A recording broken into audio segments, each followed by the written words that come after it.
Well, with my debut and for sure being what I would call a great success, I may as well dip into my homebrews for this video. I call them the Beasts of Alarielle. The Beasts of Alarielle is more of a concept army consisting of a single question: what if Alarielle the Everqueen got a whole horde of victims of the Turnskin virus before Chaos could, but decided to use them for her own gain? This then snowballed into the designs of the force being given some mutations found in the Revenant, including horns, with the flesh going tan and the hair going blonde. You basically just described Gyaro, dude. Wait, what?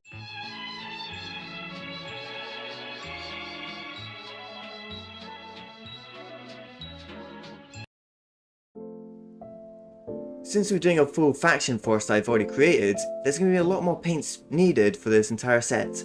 And don't worry, these paints can be used on the entire army if you want to continue what I've done.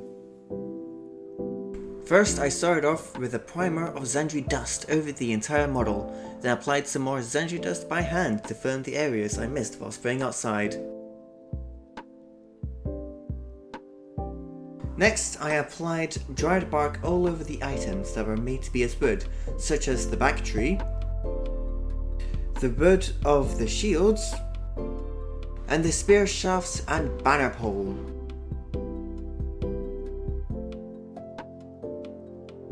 After that, a small application of Iron Warrior over all the blades and even some of the plates on the shields. Make sure to apply 2 or more thin coats for a proper effect. Then, apply 2 thin coats of Morghast bone. This goes over all the horns, bones, skulls, teeth, and hooves of the model.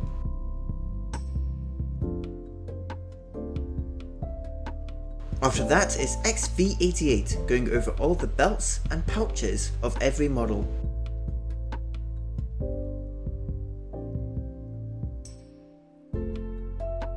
Next up is Wraithbone, going over all the leaves on both the back tree and even the leaves that come from the Creeping Vines kit as the primer for both of them. After that, a Vallejo paint called Decktan is used on the belt buckles, but it will be used on any armour found on the other Beasts of Chaos models. Then, a few layers of Caliban green across all the areas that are considered cloth, like the shield covering a banner, but this paint will also be used on the vines found on the bits from the Sylvaneth kits.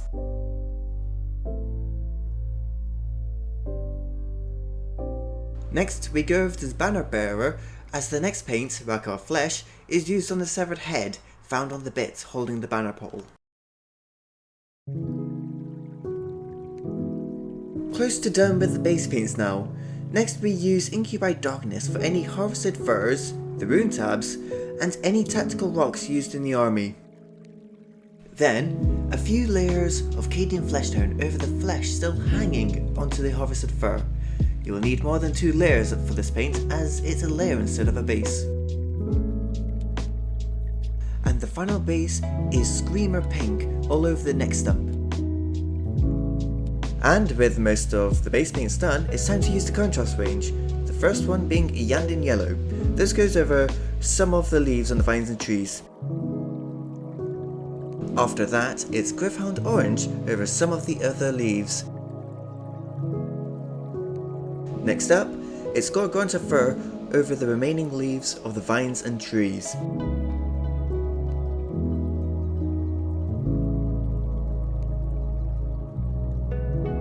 Finally, as a little extra, I applied some Volupus Pink over the leaves of a single model just to show it can be used for blossoms as well.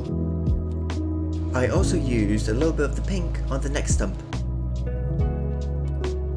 Next up is the flesh. I used Dark Oath Flesh here and applied it onto the body that wasn't covered in fur. I also watered it down a little and used it on the elf head and flesh found on the shield.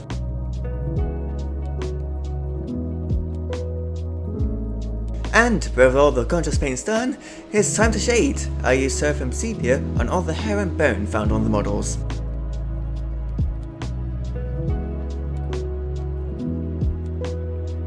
Next up, Nolan Oil. This paint goes over all the Incubi Darkness you applied on the model.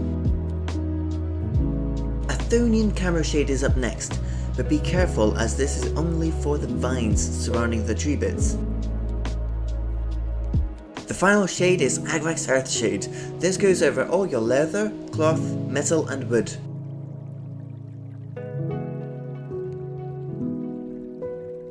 And now, the first of many layer paints, Baneblade Brown. This paint will be edged over all the wood details.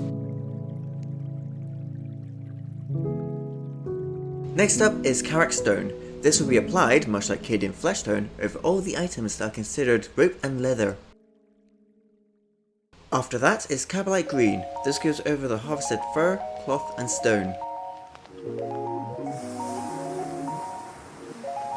We move to the vines for Warpstone Glow. Once again, please be careful as to not ruin any of the dried bark or Baneblade Brown.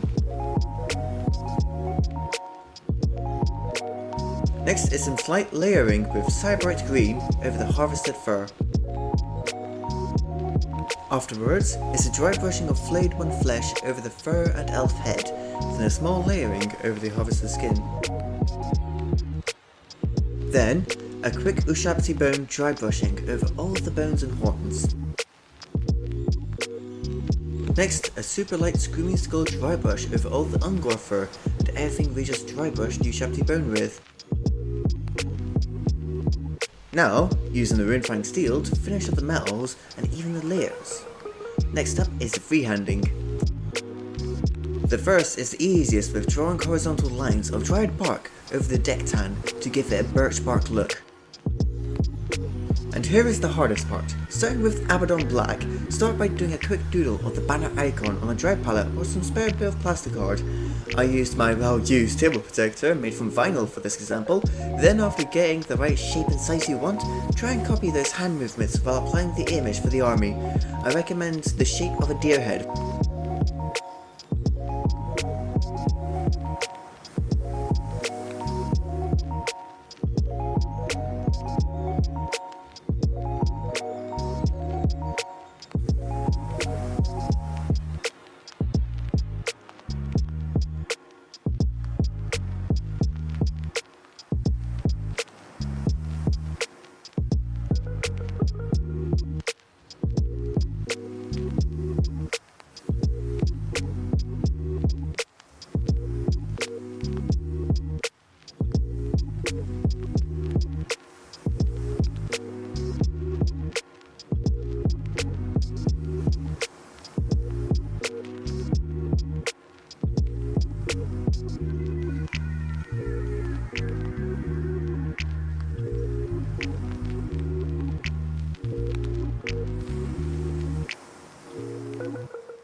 Next, apply some Eshin Grey onto the outline of the head and eyes.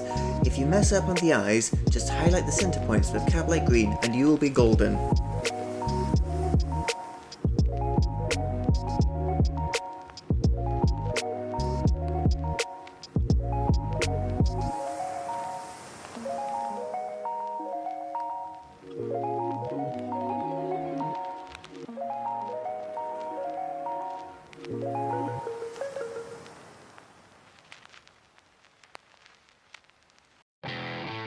And now finally onto the base paints. We start with Sterling Mud and I'll be going over the entire base liberally. Next up we shade the entire base with Agrax Earth Shade. Then we use a mold line remover to remove any overspill from the Sterling Mud we used. So close to being called done now. Next up is a dry brush of Karak Stone all over that Agrax Earth shaded Sterling Mud. And finally, 2 thin coats of Abaddon Black just to do a touch up on that base rim. So close to being called done now. We're so close that we can actually just start snipping off the leaves of the vines and then actually even gluing them onto the base.